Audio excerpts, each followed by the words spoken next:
Ribuan warga Israel berbondong-bondong berkumpul di tembok barat untuk menunjukkan persatuan dan solidaritas pada Rabu 10 Januari.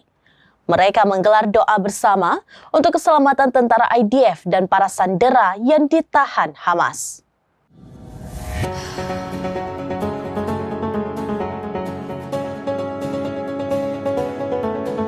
Ribuan warga Israel berbondong-bondong berkumpul di tembok barat untuk menunjukkan persatuan dan solidaritas pada Rabu 10 Januari.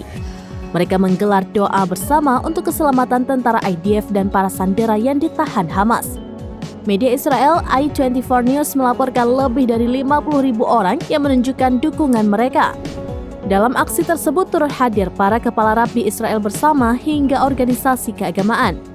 Mereka mendesak masyarakat Israel untuk bergabung dengan mereka dan berdoa untuk keselamatan tentara Israel yang terlibat di jalur Gaza. Dalam aksinya, mereka menegaskan bahwa banyak korban berguguran akibat konflik di Palestina. Sementara itu, dalam video yang beredar menunjukkan penampakan puluhan ribu warga Israel memadati kota tua Yerusalem. Mereka memenuhi panggilan koalisi yang dipimpin oleh para kepala rabi Ashkenazi dan Sephardic Israel, tokoh-tokoh agama terkemuka, serta keluarga para sandera.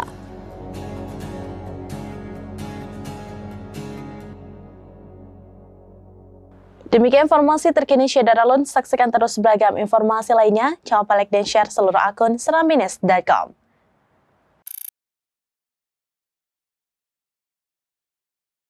Download Tribun X sekarang, menghadirkan lokal menjadi Indonesia.